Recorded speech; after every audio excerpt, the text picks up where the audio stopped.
sencillamente porque habían unas preguntas un poquito más amplias que otras y seguramente algunos de ustedes pues no leyeron todas las reglas que les había encargado que leyeran del artículo 1 al artículo 27. Pero eso no va a ser ningún problema. La idea es de que sepan que esos temas pueden ser objeto de una evaluación, de un examen, no forzosamente está dándose la explicación, pero el Código Procesal regula esas situaciones.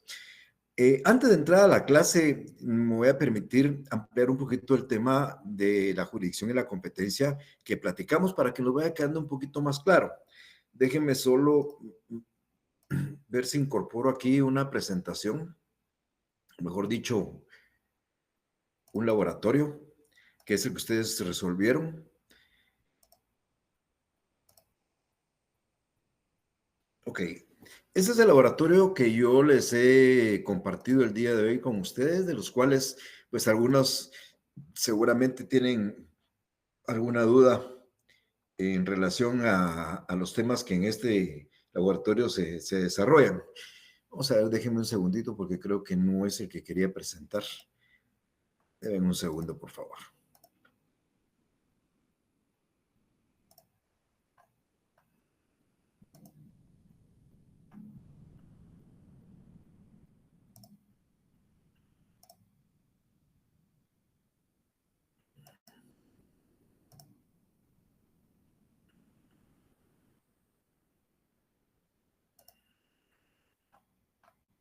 Sí, aquí estamos. Bueno, voy a tratar de utilizar 10, 15 minutos a lo sumo para abordar el tema de jurisdicción y competencia y lo podamos entender de una mejor manera o una forma más ampliada a lo que hablé con ustedes el día martes.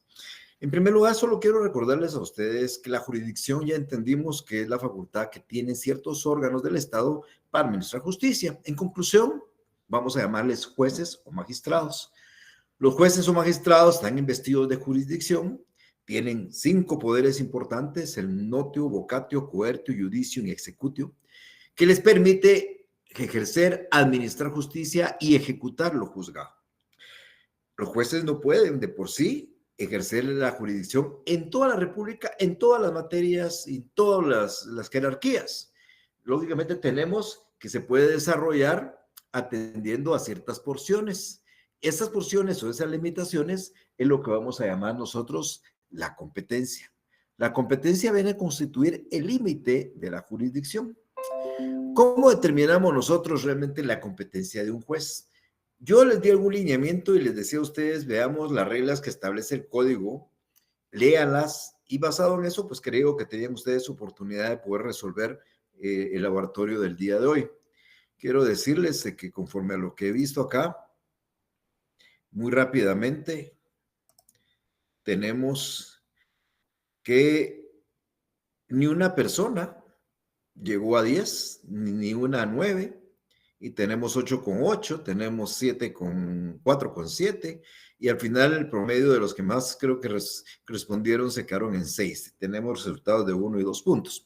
Pero regreso al tema. La situación acá es que nosotros no leemos las reglas de la competencia y no lo vamos a entender. Primera regla importante de la competencia. La justicia sigue al demandado, pero no es la regla general, o sea, perdón, es la regla general, pero vamos a tener excepciones. Les decía en la sesión pasada, si nosotros vamos a plantear una demanda en contra de alguien, lo primero que nos tiene que venir a la mente es esa persona dónde tiene su domicilio. Entendiéndose como domicilio, el área de su departamento, si al final vamos a ejercer la acción ante un juez de primera instancia, o el área de su municipio, si va a ser ante un juez de paz. Entonces, si yo voy a demandar a alguien, en mi primera mentalidad es que tengo que ir a donde él vive. Si es un juez menor, ante el juez de paz de su municipio, y si es un juez mayor o de primera instancia, ante el juez de primera instancia de su departamento. Es la primera idea que tienen que tener ustedes de la competencia. Pero esto no es exclusivo, esa es la regla general. Sin embargo, van a haber excepciones. Y las excepciones las vamos a encontrar cuando leemos nosotros las reglas de la competencia. ¿Qué les preguntaba yo, por ejemplo? Primero, la primera pregunta que venía acá era, todo juez tiene competencia y también tiene jurisdicción, y preguntaba si esto era falso o verdadero. Dije yo que todo juez tiene jurisdicción, pero no todo juez tiene competencia. Todo juez puede administrar justicia, pero no es competente para todo. Por consiguiente, la frase aquí es falsa, porque no todo juez tiene jurisdicción y tiene competencia. Tiene jurisdicción, pero no tiene competencia. Algunas sí la tienen. Luego les preguntaba a ustedes si las partes pueden someter expresamente a tácita a un juez distinto. La pregunta última que me decía una compañera en la clase. Me decía si podemos ir a demandar. Ustedes viven en Escuintla, si yo puedo ir a demandar a Sololá. No lo puedo hacer, pero sí puede existir la posibilidad que ustedes renuncien a ese fuero y decidamos someternos en otro tribunal. Y les mencionaba yo que en la mayoría de contratos aparece una cláusula que es el pacto de sumisión, así se le llama pacto de sumisión, donde la persona que debe, la persona deudora, la persona que adquiere una obligación, renuncia al fuero para que el actor pueda demandarle. A veces se renuncia estableciendo un tribunal en particular, por ejemplo, se renuncia al fuero del domicilio y se someten a los tribunales de la capital, quiere decir que solo la capital lo vamos a demandar, o simplemente se someten a cualquier tribunal en la República y podemos plantear la demanda ante cualquier tribunal de la República. Claro, siempre que sea un juez competente por razón de materia y por razón de grado, porque este tema es territorial. Y entonces preguntamos, y la pregunta decía, ¿las partes pueden someter expresamente a un juez distinto al competente? Y esto se denomina pacto de sumisión. La respuesta era pacto de sumisión. Luego hay una siguiente pregunta sobre cómo se prorrogaba la competencia. Mencionaba en la clase anterior que la competencia se prorroga únicamente por territorio. Y aquí le preguntaba si era por cuantía, por territorio, por turno, por materia, todos los indicados, ninguno de los indicados. Y la respuesta es que solo podemos prorrogar la competencia por razón de territorio. Yo me puedo trasladar de un juez de lo civil en Escuintla a un juez de lo civil en Guatemala si hay un pacto de sumisión o si alguien no alega la incompetencia. Luego venía una siguiente pregunta, ¿cómo se prorroga la competencia? Y venían varios supuestos. Quiero decirles que todos son los indicados. Se puede prorrogar cuando deba conocer juez de otra jurisdicción territorial porque falta el juez que le correspondía, por el pacto de sumisión, que es el sometimiento expreso de las partes, por si contesto la demanda y no interpongo la incompetencia, por promover medidas cautelares ante un juez que no lo es, o la reconvención, que nos vamos a entender su oportunidad como la contrademanda. Entonces la respuesta aquí es todos los indicados. Luego preguntaba por razón de la cuantía qué juez es juez competente de paz en el municipio de San Lucas, Zacatepeques, para conocer hasta un monto de. Acá ustedes lo tienen más fácil, decía yo, que el año pasado. El año pasado habían distintas cuantías, dependiendo si era un juez de un municipio o de X municipio o de una cabecera departamental o de la capital. Yo les decía que en la capital conocían hasta 50, en las cabeceras y en algunos municipios hasta 25 y en todo lo demás hasta 15. Eso cambió con la reforma y hoy se puede conocer hasta 80,000 quetzales. La respuesta es 80,000 quetzales. Posteriormente se preguntaba de una acción personal. Yo sé que si ahorita preguntara qué diferencia entre una acción personal y una acción real, no me podrían dar una respuesta a ustedes, aunque ya los deberían de saber. Ustedes deben de saber que nosotros tenemos derechos reales y derechos personales. La diferencia es que en el derecho personal el deudor está bien determinado. El derecho personal, yo le presto dinero a alguien, sabemos quién es el que me debe, yo le alquilo una casa a alguien, sabemos quién es el que me debe, alguien me choca el vehículo, yo sé quién es el que me debe, es una acción personal. La acción real no, la acción real, como recae sobre bienes y es oponible erga omnes, es contra la colectividad. Cualquier persona que infrinja esto, por ejemplo, yo soy propietario, nadie me puede molestar en mi propiedad, pero si alguien de toda la colectividad llega e interrumpe la propiedad y quiere quedarse con mi propiedad, entonces yo voy a ejercer una acción y es una acción real. Las acciones personales siempre van a seguir al domicilio del demandado. Si vamos a ejercer una acción personal y el actor reside en Chimaltenango y el demandado en Guatemala, el juez competente es el de Guatemala, porque vamos a seguir al demandado. Esta afirmación aquí es verdadera. Luego pregunto, ¿usted va a promover un juicio de reparación de daños ocasionados en un accidente de tránsito en jurisdicción del progreso? El causante de los daños reside en Jutiapa, su cliente reside en Chiquimula, los daños son de valor indeterminado, que es competente. Mire qué complicado. Ya les decía a ustedes que solo una persona puede ser el juez competente de los más de 1,100 jueces que hay en toda la República. Pero aquí hay una pauta. Cuando ustedes leyeron las reglas de competencia, tuvieron que haber leído que el juez competente en los daños es en el lugar donde se ocasionaron. Y si aquí se ocasionó en el progreso y es de valor indeterminado, que es para primera instancia, entonces el juez competente es el de primera instancia del progreso. Esa es la respuesta. Y luego viene otra pregunta, una acción real. Esto recae sobre un bien. Es un inmueble ubicado en el departamento del Petén. Su cliente reside en Izabal y el demandó en el progreso. Y aquí preguntamos qué juez es competente. Pues como lógicamente el bien está en el Petén, vamos a hablar de un juez de primera instancia del Petén. ¿Por qué no es un juez de paz del Petén, como está aquí? Porque como es simplemente acción sobre un bien, es un asunto de valor indeterminado. Entonces la respuesta es juez de primera instancia del Petén. Pese a que pusimos que alguien reside en Izabal, otro reside en el Progreso, eso viene siendo una cuestión que ya no nos interesa porque el bien está ubicado en el Petén. En el caso anterior, los daños fueron ocasionados en el Progreso. En el caso anterior, el demandado vive es una acción personal, el demandado vive en tal lugar. Entonces, eso nos va a dar la ayuda, pero eso tenemos que tener como base las reglas de la competencia que ustedes tuvieron que haber leído. Usted promoverá en la ciudad capital una acción para obtener pago de 75,000 quetzales más 15,000 quetzales de intereses. Es juez competente por razón de la cuantía el de paz. Si ustedes suman los 15,000 quetzales a los 75, pues está dándonos 90, ya no sería juez competente y juez de paz. Pero como los intereses, conforme a las reglas, no se van a computar, entonces las sumas son 75 y el juez competente es el juez de paz. Esta es una afirmación verdadera. Luego vemos con una siguiente pregunta, que creo que es la última. Usted promoverá en el departamento de Zacatepec una acción para obtener pago de la suma de 15,000 quetzales, que es el saldo que le adeudan a su cliente de un préstamo original de 150,000. ¿Qué juez es competente por razón de la cuantía? Aquí hay dos cuantías, 15,000, que es el saldo, y 150,000, que es la deuda. ¿Qué se toma en cuenta según las reglas de competencia? El valor del contrato original. 150,000, la respuesta es un juez de primera instancia. Aquí agregue sala de apelaciones, Corte Suprema, ninguna de las anteriores, simplemente para darle explicación. Esto no lo voy a dejar acá. Vamos a involucrarnos, solo para seguir hablando de este tema unos minutos más, con la presentación. Vamos a tratar de incorporarlo. Deme un segundito. Vamos a ver si puedo hacerlo.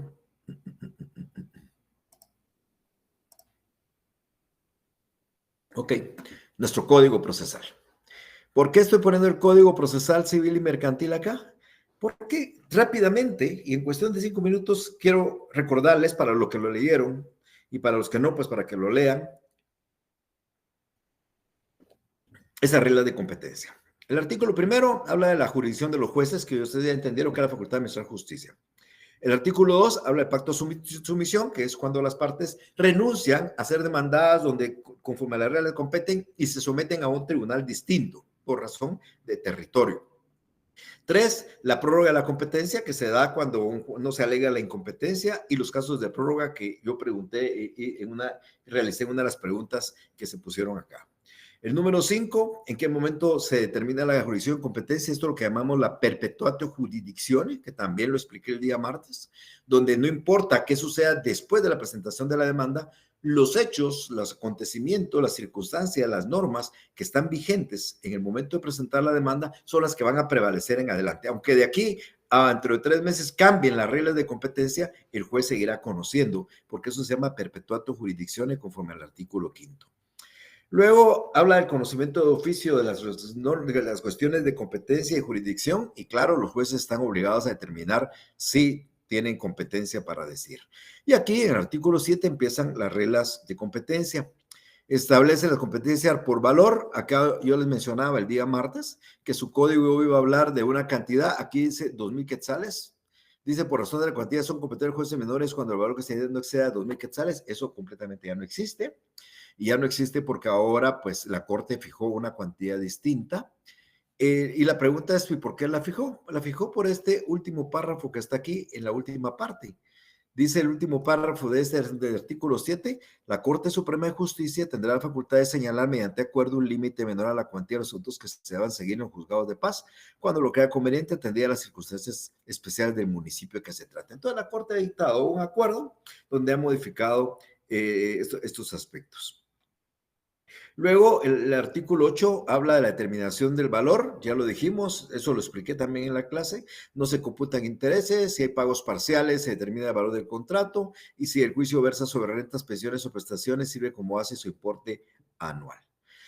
Aquí, en caso de duda, pues el juez debe de oír por 2 días, por 24 horas a las partes para poder resolver. El artículo 10 habla que los asuntos de valor indeterminado, como también lo expliqué el día martes, lo conoce un juez de primera instancia. Luego habla de la acumulación objetiva de demandas. Cuando hay varias demandas, ¿cuál es el monto? Pues la suma de todas, que también lo expliqué el día martes. Luego la competencia por razón de domicilio era lo que mencionaba. Cuando se ejercita acciones personales, es juez competente el del domicilio del demandado o el de su vecindad.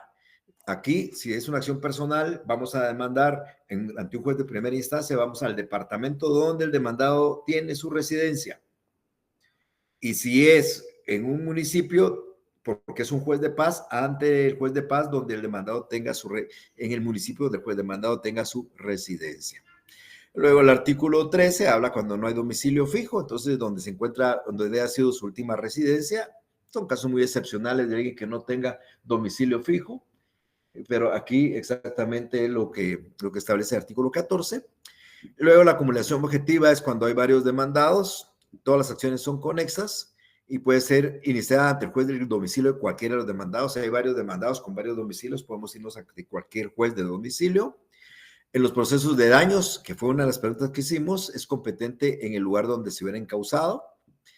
En la acción personal, esto es bien interesante porque en la acción personal que acabo de mencionar, hay un pacto de sumisión, alguien renuncia al fuero de su domicilio, alguien que vive en Escuintla renuncia y se somete a los tribunales de Guatemala. Yo, actor, tengo el derecho de demandarlo aquí en Guatemala porque hay un pacto de sumisión, pero también tengo el derecho de demandarlo en su domicilio que es Escuintla. Tengo la opción de cualquiera de los dos lugares por este artículo 17. Luego, si son ubicación de bienes inmuebles, donde están ubicados los bienes inmuebles. Si es de un establecimiento comercial, una acción por un establecimiento comercial, pues será donde está ubicado también. Cuando hay varias acciones de distintas naturalezas, de bienes inmuebles y de otras, pues donde están los bienes inmuebles. En los procesos sucesorios es juez competente donde esté la mayor cantidad de bienes inmuebles. En los procesos de ejecución es juez competente donde sea el asiento del deudor, del principal deudor, sino donde está su residencia. Luego la competencia por accesoriedad, esto es importante también porque vamos a encontrar incidentes y puede ser que los incidentes varíen, pero todo lo que surja de un proceso principal lleva a la competencia del proceso principal. El proceso accesorio que surja de un proceso principal llevará a la competencia del proceso principal, y a la jurisdicción voluntaria son cualquier juez de primera instancia de ramo civil. Yo les dije 27 artículos, son 24 artículos los que ustedes tienen que conocer para entender las reglas de competencia. Como dije en su oportunidad, cuando yo pregunte en algún momento del examen una competencia, no puede quedarse en decirme es un juez civil, nada más, porque hay muchos jueces civiles. No me pueden decir también que es un juez de primera instancia, nada más, porque hay muchos jueces de primera instancia. O decirme un juez civil de primera instancia, pues tampoco. Tienen que decirme por la materia que es civil o es familia, por la cuantía si es primera instancia o es paz, y por el territorio si es del departamento tal o del municipio tal. Así es como se trabaja el tema de las reglas de competencia. Pero bien, ya habiendo abordado un poquito esto, pues vámonos ya al tema que nos corresponde. No sin antes, si alguien de ustedes tiene alguna duda, alguna pregunta sobre lo que ahorita acabo de repasar y que utilicé un poquito más de 15 minutos para eso. ¿Alguna inquietud? Bueno, entonces prosigamos. Hoy vamos a hablar de dos temas también o instituciones muy importantes: la acción procesal y la pretensión. También son temas que yo creo que ustedes también debieran de haber estudiado, de haber recibido ya en el ámbito del curso de teoría del proceso. Pero me he dado cuenta que algunos lo recibieron o ya se les olvidó o simplemente les da un poquito de temor al hablar. He dicho de la clase del día martes y aún antes cuando hicimos clases presenciales que desde que surgió el Estado, perdón, desde que surgió la humanidad, el hombre ha defendido sus intereses normalmente a través de la fuerza. Y entonces, quien obtenía realmente la victoria era el más fuerte. Esto se hacía y se reconoció como la autodefensa o la defensa privada o la venganza privada. Esto traía violencia, porque al final de cuentas no había quien recogiera el ámbito de la decisión con fuerza, con fortaleza, como es hoy la cosa juzgada que he mencionado varias veces. Entonces, al surgir el Estado y aparecer los tres organismos del Estado, al surgir la organización, entonces viene a sustituirse esa forma de venganza, esa forma de defensa, por una justicia que desarrolla el Estado. Justicia que el martes conocimos se llama jurisdicción. Ojo, la justicia que imparte el Estado está investida de lo que conocemos como jurisdicción. Esta jurisdicción en materia civil no avanza por sí solo. En materia civil la justicia no camina por sí sola. Como ya les mencionaba en algún momento también de las clases, normalmente aparece por solicitud de los ciudadanos. Cuando existe un conflicto en la época primitiva, pues yo utilizaba la fuerza para obtener un resultado y la satisfacción del derecho que yo sentía que me estaban violando. Normalmente esto surge en una sociedad, donde hay más de una persona. Yo he puesto de ejemplo a aquella obra de Robinson Crusoe. Robinson Crusoe, si ustedes recordarán, llegó a una isla y era él solo. Pues en esa isla no habían derechos, porque no habían obligaciones. Él era aparentemente quien ocupaba toda la isla, entonces frente a alguien no tenía ninguna obligación o poder exigir ningún derecho. Hasta que apareció Abril, una persona de raza negra, y en el que hacen realmente ya una especie de sociedad. Allá ya empiezan a surgir los inconvenientes. Donde hay dos personas, ya existen los inconvenientes. Alguien que ejerce un derecho porque cree que el otro tiene una obligación. Entonces, cuando se viola una norma en el ámbito nuestro, en la actualidad, cuando ustedes saben que se ocasionó un daño, cuando ustedes saben que se ocasionó una violación a una norma, ustedes simplemente podrían actuar, tal vez a través de la fuerza. Yo recuerdo, pues, hago un paréntesis aquí, yo recuerdo de alguien que no le pagaban las rentas, y como no le pagaban las rentas, se llegó con gente y fue a sacar al inquilino a la fuerza. Pero esto puede revertirse, porque no lo está haciendo de una forma legal. Y como consecuencia, él está incurriendo en hechos delictivos, utilizando la fuerza, la venganza, la violencia para poder resolver ese su conflicto. Entonces, nosotros, desde la vida adecuada, desde el punto de vista adecuado, legal, lo que nosotros tenemos que hacer es requerirle al Estado que nos dé justicia. Ese requerimiento que nosotros hacemos cuando vamos ante un órgano jurisdiccional, ese requerimiento que hacemos cuando vamos ante un tribunal, es lo que ustedes van a conocer como acción. Ustedes que me escuchan tienen derecho a la acción. Tienen derecho de ir, eso es constitucional, tienen derecho de ir a los tribunales a reclamar justicia. Eso se llama derecho de acción. En alguna clase, ustedes recordarán presenciales, dije, el actor tiene derecho a la acción y frente a la acción hay una reacción. De eso vamos a hablar más adelante, porque la reacción es la que tiene el demandado. El actor acciona y el demandado reacciona.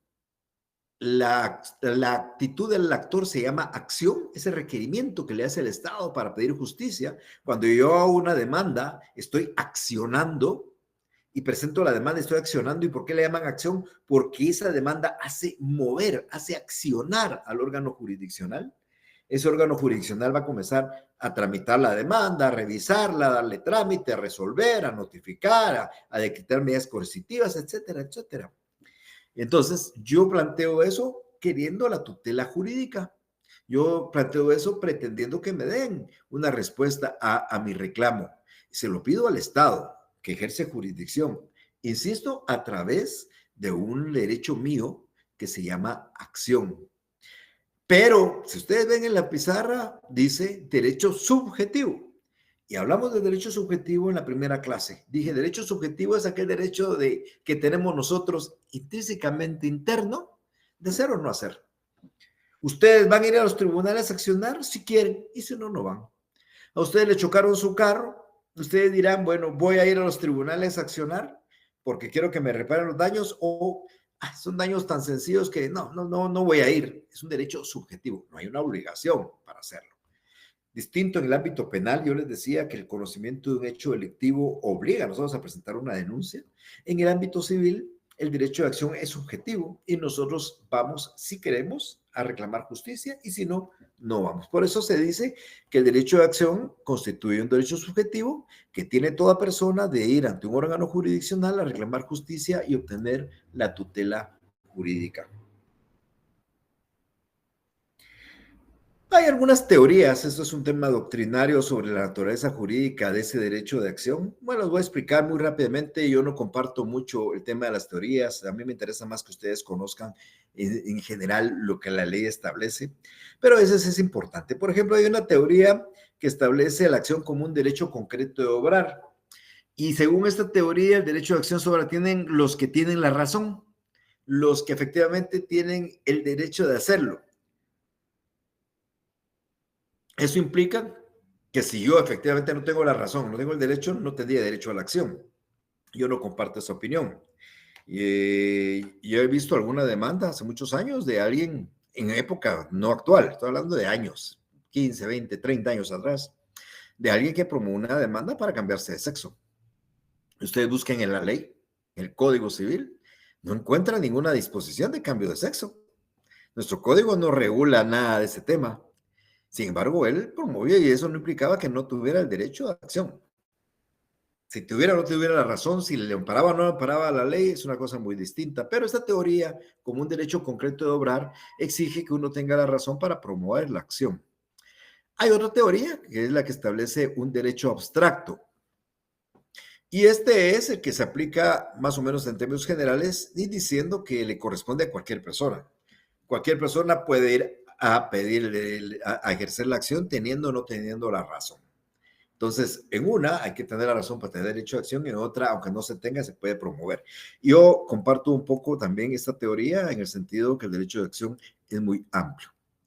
Y hay una teoría que habla de la acción como un derecho autónomo, y donde dice que el derecho de acción y la obligación son derechos subjetivos completamente distintos, pero que ya juntos automáticamente establecen una voluntad concreta de la ley.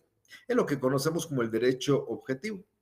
El derecho objetivo lo vamos a tener cuando tenemos una demanda violada y nosotros ejercemos el derecho de acción.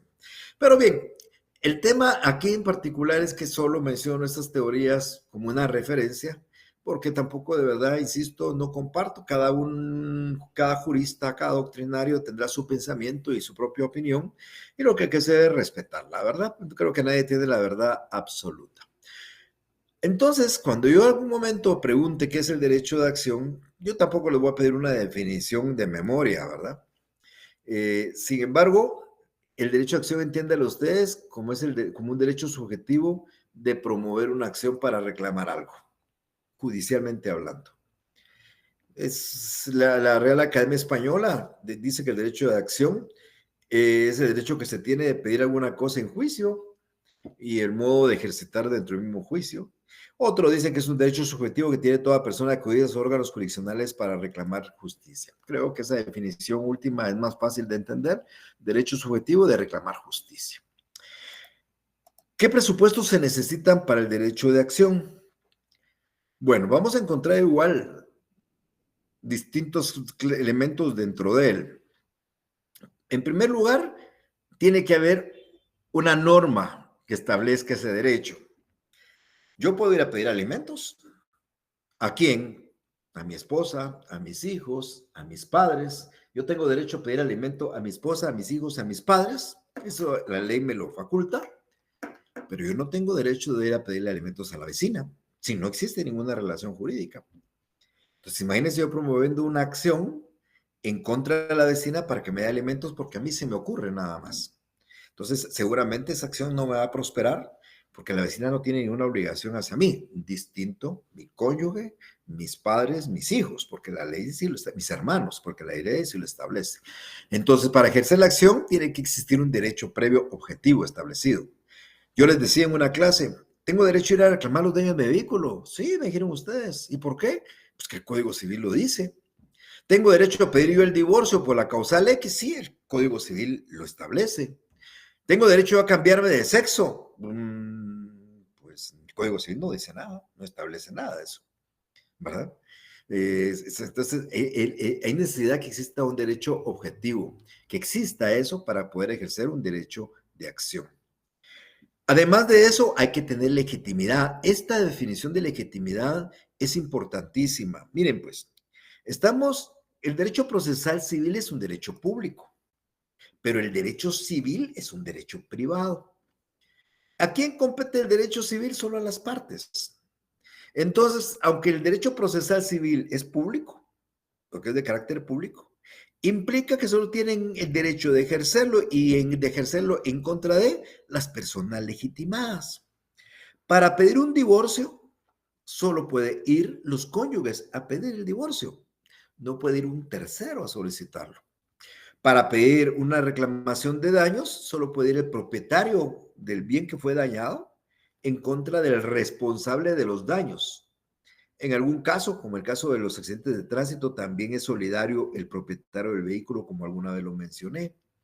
Pero no podemos nosotros ir a promover un juicio de reclamo de daños sobre un vehículo que no es de nosotros, porque el juez de entrada, y no de entrada en la oposición, no va a decir, señor Mario Gordillo, usted no tiene derecho a reclamar el vehículo. Es que a mí me chocaron, sí, pero el carro no es suyo. Los daños le corresponde pedírselos al propietario. Entonces, eso es legitimar. Eso es tener la facultad, el presupuesto para poder pedir o en contra de quien se pide. Reitero, la suegra no puede ir a pedir el divorcio de su hija si no está, ella no está legitimada. Alguien pensará, bueno, puede ir como mandataria. Ahora, si va como mandataria, no va la suegra, va ella en representación de la hija, está actuando la hija, ahí es otra cosa.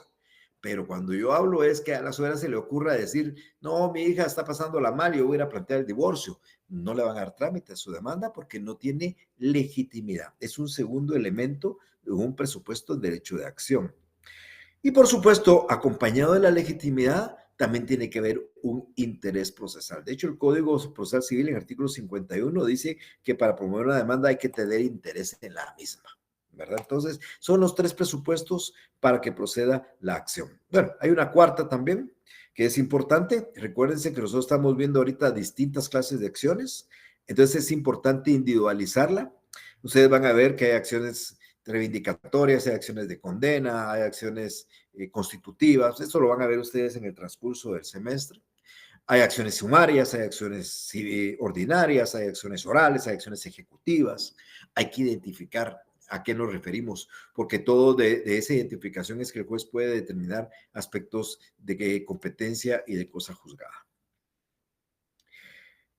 Hablemos de algunas clasificaciones de estas acciones. Regreso, la acción es el derecho de ir a reclamar justicia, derecho subjetivo. Cuando planteemos una acción, dependiendo de lo que pretendamos, así será la acción, y así será el proceso, y así será la sentencia. Por ejemplo, atendiendo al sujeto que ejercita la relación, pueden haber una acción pública y una acción privada.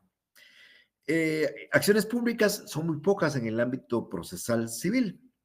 Por ejemplo, vamos a ver el semestre entrante el interdicto de obra peligrosa.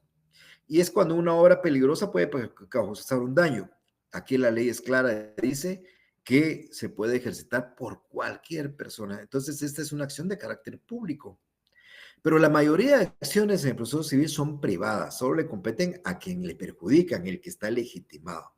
Pero dependiendo, como le digo, el sujeto, el interés del sujeto que lo hace puede ser pública o puede ser privada. También vamos a encontrar acciones, bueno, aquí explico. Aquí es donde se faculta el ejercicio, inclusive también a un órgano del Estado. puede actuarse en cualquier momento en un órgano del Estado en las acciones públicas.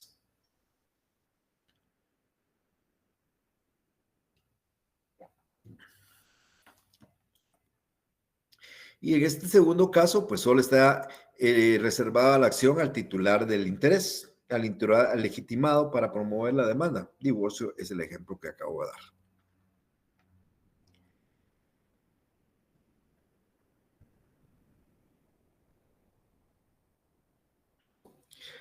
Esto lo explicaba cuando hablaba de la competencia. Hay una clasificación de acciones reales y personales. ¿Cuál es el derecho sustancial que da origen al conflicto? ¿Cuál es de dónde viene un conflicto? ¿Viene de una acción personal o de una acción real? ¿Viene de un derecho personal o un derecho real? Un minuto para explicar esto. En el transcurso del semestre explicaré un poco más.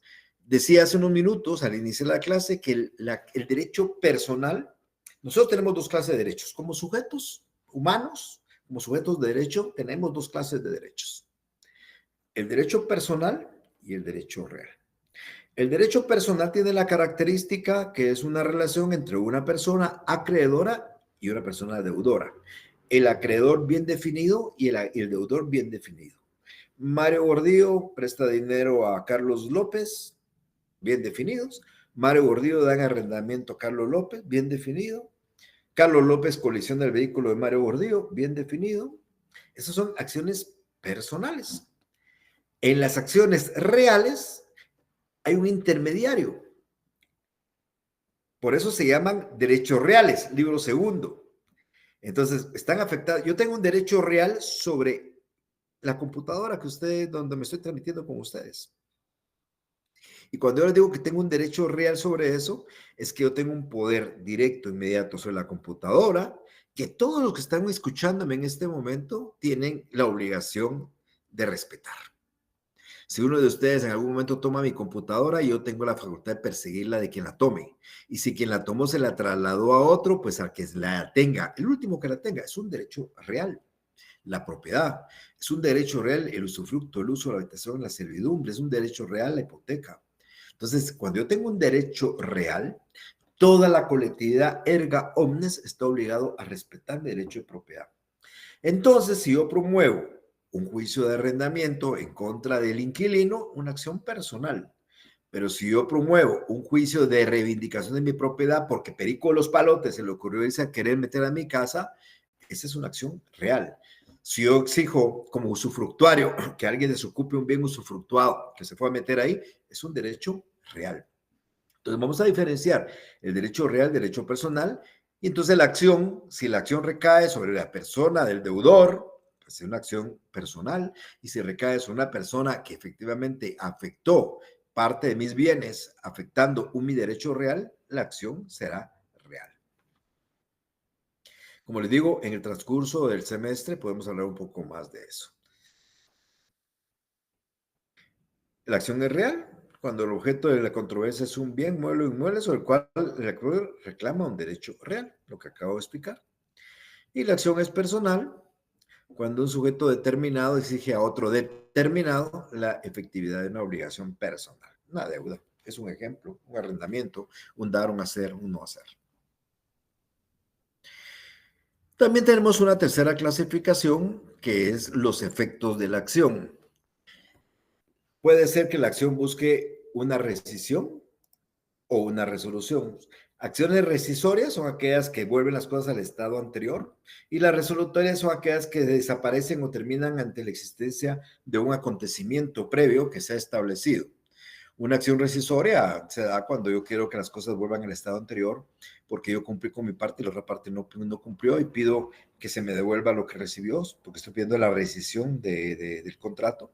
Y la resolutoria se da cuando se da un incumplimiento de parte de la otra parte que hace que el contrato se resuelva, ya sea un incumplimiento determinado en el contrato o en algunos casos algún acontecimiento establecido en el contrato.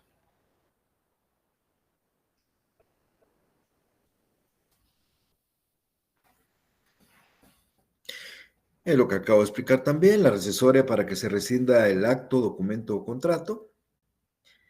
Y la resolutoria da origen al cumplimiento de una condición resolutoria, o sea, la condición, el plazo, el tiempo, la condición que ha existido para dar por extinguido o terminado el contrato. Una cuarta clasificación es la que divide las acciones en lo que ya también les expliqué a ustedes, dependiendo de la finalidad o el proceso que se promueva, tenemos acciones de conocimiento, acciones de ejecución, acciones cautelares. Las de conocimiento pretenden declarar un derecho controvertido. Las de ejecución pretenden hacer cumplir en forma coercitiva una obligación ya determinada, ya existente. Y las cautelares pretenden garantizar las resultas de un proceso de conocimiento o ejecución futuro.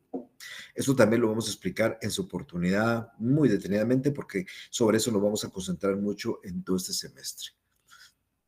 Entonces, esos juicios de conocimiento pretenden declarar un derecho. Cuando digo declarar, es que el derecho que se va a declarar puede ser simplemente declarativo, puede ser constitutivo o de condena. Una de sentencia declarativa es aquella que establece cuando dos personas están peleando una propiedad, determina quién es el propietario. No crea nada nuevo. A dice que es propietario, B dice que es propietario y al final el juez dice que es A. Y esa es una simple declaración. La constitutiva es cuando crea una situación nueva que no existía. Por ejemplo, A está casado y plantea el divorcio y el juez decreta el divorcio. Entonces aquel que era casado lo convierte en soltero. Aquel que no era padre en un juicio de paternidad lo convierte en padre. Aquel que no era unido de hecho en un juicio de unión de hecho lo declara unido en hecho. Esa es una sentencia constitutiva porque crea una situación nueva, algo que no existía. Hace desaparecer una para crear otra nueva.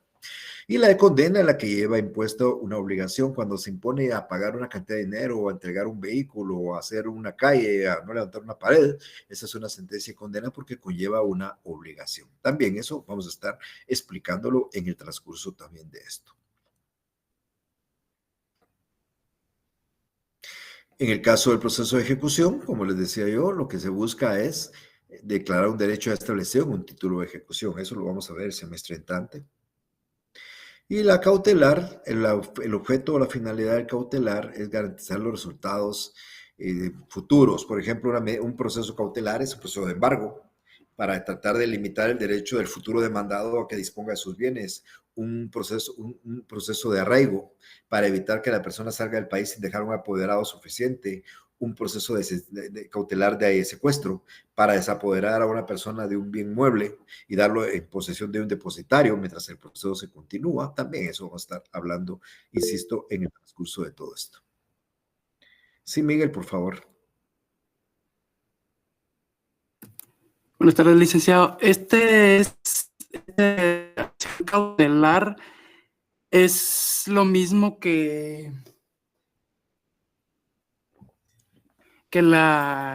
como tenía un nombre diferente, pero no me recuerdo.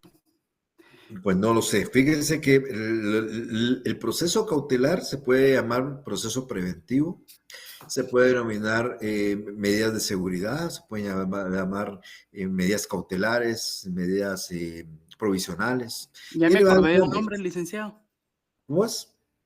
Es lo mismo que la precautoria. Sí, claro, medidas precautorias también. Exactamente, así es. Yo voy a explicarles oportunidad porque el proceso cautelar puede plantearse separadamente de una demanda, como puede solicitarse conjuntamente con una demanda. Usted puede plantear, usted va a plantear una demanda futuro y hoy puede pedir y plantear un proceso cautelar y pedir el arraigo de la persona a quien usted todavía no ha presentado la demanda, pero la va a hacer en el futuro. Y puede pedir esa medida cautelar cuando ya presenta la demanda. Dentro de sus peticiones, pedir que se cree la medida cautelar. Medida cautelar, medida preventiva, medidas de seguridad, medidas de urgencia, todo tiene distintos nombres, pero nosotros vamos a conocerlo como un proceso precautorio o proceso cautelar.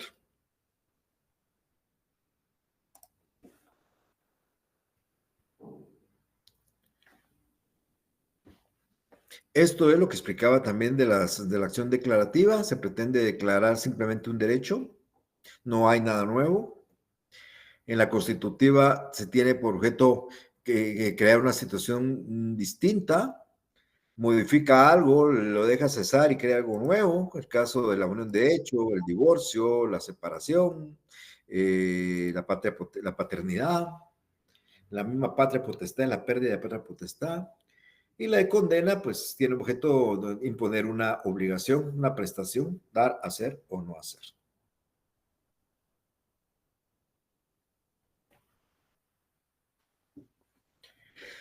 Veamos los elementos de la acción. ¿Quiénes intervienen en el derecho de acción? Esto es algo similar al tema de la jurisdicción que expliqué. Vamos a tener sujetos de la acción. Aquí va a haber un sujeto activo y un sujeto pasivo. Ya les decía a ustedes quiénes son los sujetos de la acción. El actor que acciona, él es el sujeto de la acción. ¿Y quién es el sujeto de la acción en un juicio de ejecución? El ejecutante, que es el que acciona. Porque en la acción, que no se les olvide, la acción solamente le corresponde al sujeto activo. El sujeto activo en un juicio de conocimiento se llama actor. Y el sujeto activo en un proceso de ejecución se llama ejecutante. Ellos son los sujetos de la acción.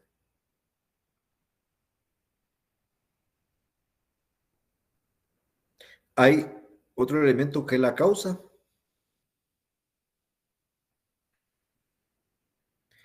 ¿Cuál es el motivo de la acción?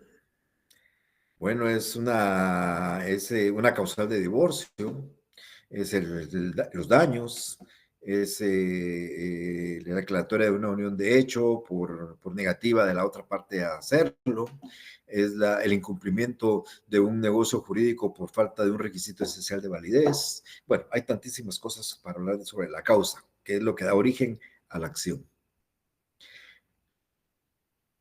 Y, por supuesto, ¿qué pretendemos nosotros con la acción? Esto es lo que constituye la pretensión, que es el tema que vamos a hablar, que es lo que nosotros queremos que al final se declare. Entonces, ¿qué es la pretensión? Al final es el objeto de nuestra acción. Por la pretensión, nosotros queremos que el juez declare un derecho que creemos que tenemos y lo declare a nuestro favor. Entonces, ¿usted cree que tiene derecho a alimentos? Quiere que se le declaren alimentos, su pretensión. ¿Usted cree que puede pedir divorcio porque su cónyuge pues ha incurrido en una causal? Pues pretende que se declare el divorcio. ¿Usted estima que el testamento que dejó su señor padre, la firma que calza dicho documento no fue firmada por él y por ende pues hay un incumplimiento a una norma objetiva? Pues pretende que se declare la falsedad o la nulidad de ese testamento. Entonces, la pretensión es un derecho que yo creo que tengo y quiero que el juez lo declare frente al adversario.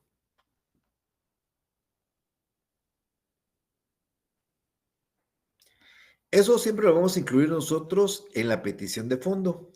Cuando yo hable de la demanda, estemos hablando de la demanda, explicaré de todos los requisitos de la demanda las peticiones. Vamos a encontrar peticiones de trámite, que son las peticiones normales, para que el proceso se circule y camine desde la demanda hasta antes de la sentencia, y la petición de fondo, que es la petición que quiero que el juez declare en la sentencia. O sea, una petición de fondo no es pedir el arraigo, por ejemplo, como el ejemplo que acabo de mencionar hace unos minutos, porque el arraigo no quiero que se declare en las sentencias, quiero que se declare en el principio. Eso es una petición de trámite. En la sentencia yo quiero que se declare el divorcio, disuelto el vínculo conyugal, se le condene a costas y que se condene el pago de pensiones y a la adquisición de patrimonio conyugal. Esas son mis pretensiones, son mis peticiones de fondo. Yo quiero que se condene y declare con lugar una demanda de daños y se le condena a la persona a pagarme los daños por un monto. Esa es mi pretensión, esa es mi petición de fondo, es lo que yo pretendo. Es un derecho que yo creo que tengo y quiero que se declare. Cuando alguien a mí me dé dinero, yo creo que él tiene que pagarme y quiero que el juez le ordene que se pague. Entonces, esta es mi pretensión, lo que yo creo que me corresponde y quiero que el juez lo declare. Y no se va a confundir, pues, ¿verdad? Porque una cosa es tener la acción y otra cosa es la pretensión. La acción es el requerimiento que le hago al Estado para que intervenga en el proceso y me resuelva. Y la pretensión, pues lógicamente es lo que yo quiero, que ese órgano del Estado, a través de la acción, me declare.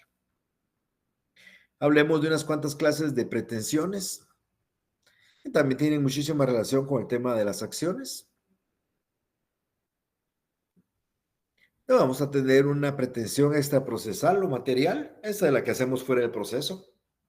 Yo voy a la casa del vecino que me dé dinero a cobrarle, eso es una pretensión extraprocesal. Y la pretensión procesal es la que yo promuevo cuando ya ejerzo la acción para que al vecino se le condene por la fuerza, a través de la jurisdicción, se le condene a cumplir con la obligación que me adeuda.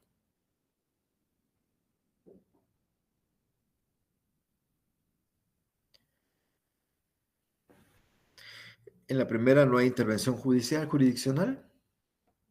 Simplemente, como les decía, el vecino va a reclamar, pero ya cuando la pretensión se vuelve procesal es porque se ejerce ante el órgano jurisdiccional a través de la demanda.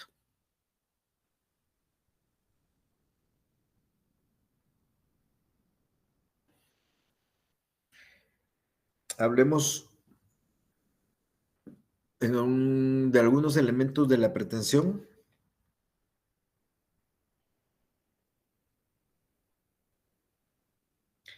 Primero, los sujetos. En la pretensión figuran como sujetos el órgano jurisdiccional, juez, el sujeto activo, que es el que pide la pretensión, el que solicita lo que cree que se le debe, y el sujeto pasivo contra quien se formula dicha pretensión.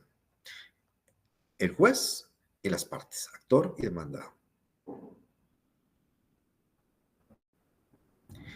El objeto de la pretensión tiene algunas características son importantes.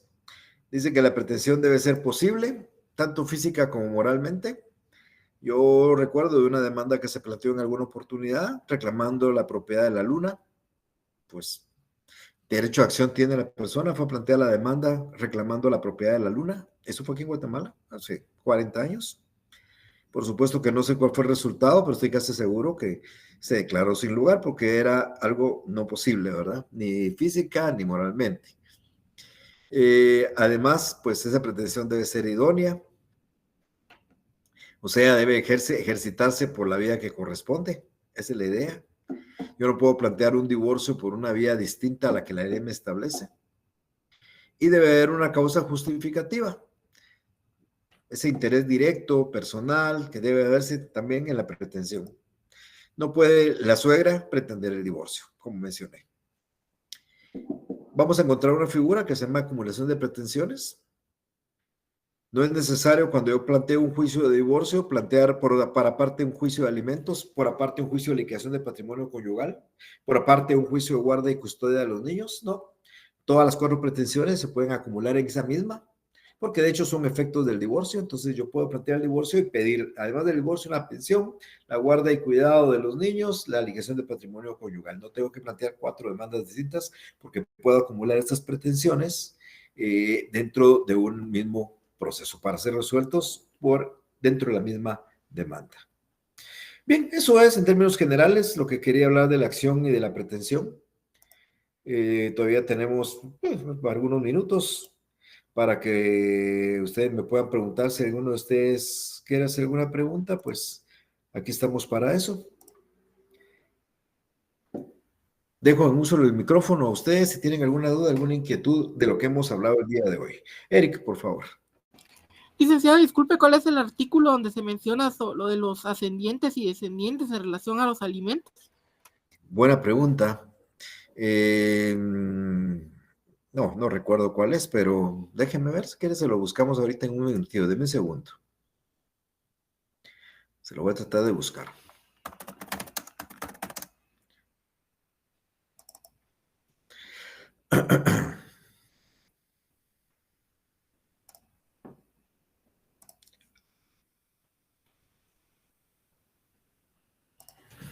Licenciado, buenas tardes. Dígame, por favor. Será el 278 del Código Civil de los alimentos entre parientes. Léamelo, por favor, si están amables. Artículo 278. La denominación de alimentos comprende todo lo que es indispensable para el sustento, habitación, vestido, asistencia médica y también la educación e instrucción del alimentista cuando es menor de edad. El 279, los alimentos han de ser proporcionados a las circunstancias personales y pecuniarias de quien los debe y de quien los recibe, y serán fijados por el juez en dinero. Hay una característica en el 279, que es que los alimentos son proporcionales, ¿verdad? Se deben de dar atendiendo a las necesidades de quien los pide y a las posibilidades de quien los da. Y también hay una característica que son dinerarios. Normalmente los alimentos se fijan en dinero, rara vez en especie. Pero bien, 283 para la pregunta de Eric. 283, están obligados recíprocamente a darse alimentos a los cónyuges, a los ascendientes, descendientes y hermanos. Artículo 283.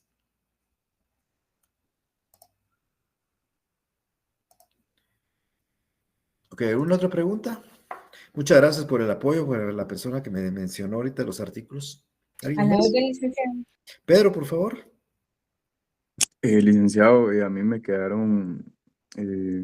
duda sobre cuáles son los elementos del objeto de la pretensión.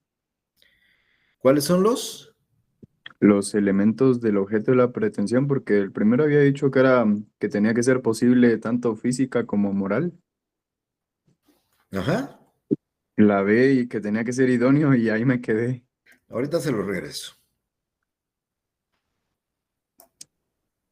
Ok, le pongo la filmina. La primera debe ser posible, el otro debe ser idóneo y también debe existir una causa, un interés personal, un interés legítimo, un interés directo en el asunto, porque la suegra no puede pretender el divorcio de su hija.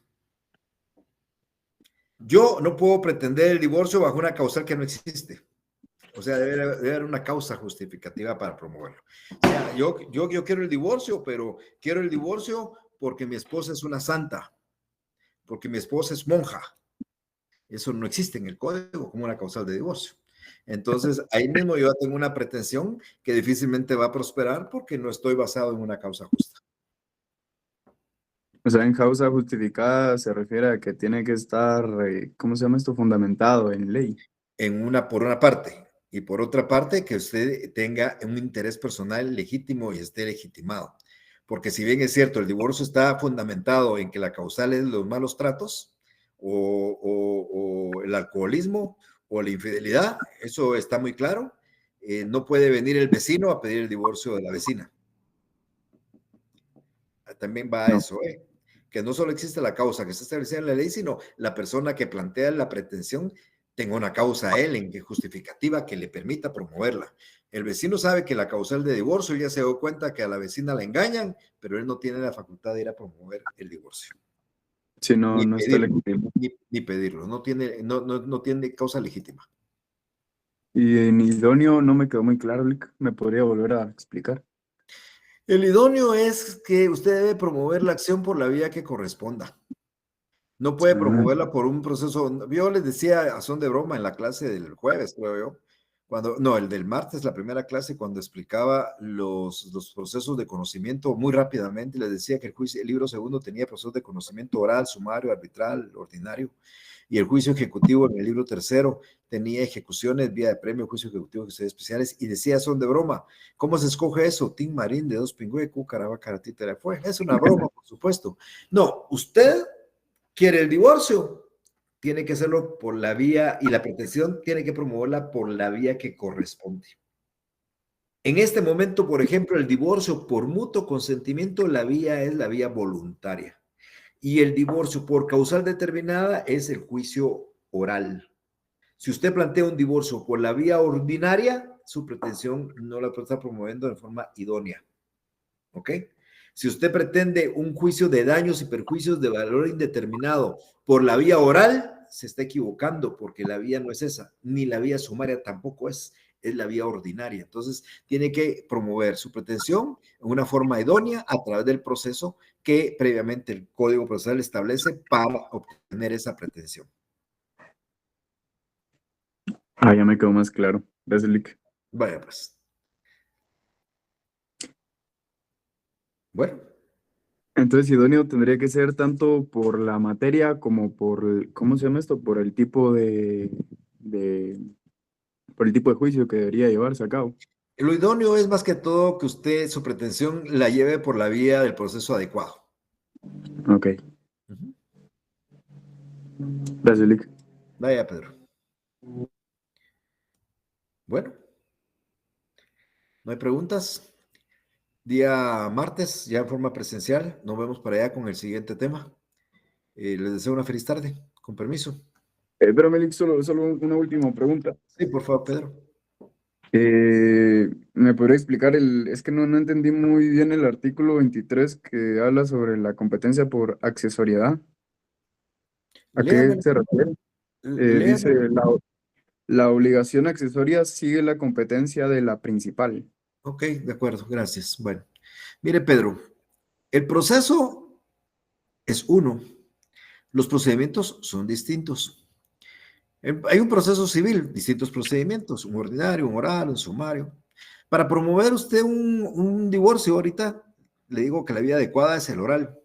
Para promover un juicio de desocupación, el procedimiento es un sumario. Para promover un juicio para impugnar un testamento por falsedad, el procedimiento es un ordinario. Este es un proceso principal. Cuando usted pide la nulidad por la falsedad o la nulidad de un testamento, porque cree que la firma es falsa o porque cree que fue coaccionado el testador a firmarlo y puede demostrarlo y plantea un juicio ordinario para que se declare la nulidad, por ejemplo, de un testamento, ese proceso empieza con una demanda y termina con una sentencia. Ese es un juicio principal. Dentro de ese proceso van a surgir algunos problemas accesorios, algunas controversias accesorias. Nosotros les vamos a llamar incidentes. Cuando usted oiga la palabra incidente, sepa que es un proceso accesorio de un principal. Entonces sucede que el incidente, que vamos a pensar por cuantía, un juez de paz conoce hasta 80,000 y un juez de instancia conoce hasta de 80,000 para arriba. Pero en un juicio ordinario ante un juez de instancia, usted plantea una liquidación de honorarios, porque lo puede pedir entre el juicio, su liquidación de honorarios, que ascienden a 20,000. Entonces diría, bueno, pues como es unos honorarios por 20,000, ya no puede conocer este juez de primera instancia, sino hay que ir ante el juez de paz. No, este juez es el que está conociendo, ante lo puede plantear y en la cuantía no le corresponde a él, pero por ser una cuestión accesoria, sigue la misma competencia del asunto principal. No sé si le queda claro así. Pues ya me quedó claro que accesorios es de que es cuando van a haber incidentes, entonces... Sí. Cualquier proceso accesorio, no importa si por alguna circunstancia el objeto del proceso accesorio se sale de la competencia del juez, por materia, por cuantía o por territorio, no importa, él seguirá conociendo por ser una cuestión accesoria del proceso principal. Entonces seguiría conociendo el juez de paz. El juez del proceso principal. Digamos, aunque sea, digamos, si el principal sí era de paz, va a seguir siendo el de paz, aunque haya un incidente. Pongámoslo a la inversa. El juez de paz conoce estos 80,000. Usted está llevando un proceso en el cual dentro de ese proceso, imagínense, pues dentro de ese proceso se plantea la falsedad de una prueba. La falsedad de una prueba es un proceso de valor indeterminado, pero es un proceso accesorio. Es indeterminado y lo va a seguir conociendo el juez de paz, porque es un asunto accesorio del proceso principal que lleva.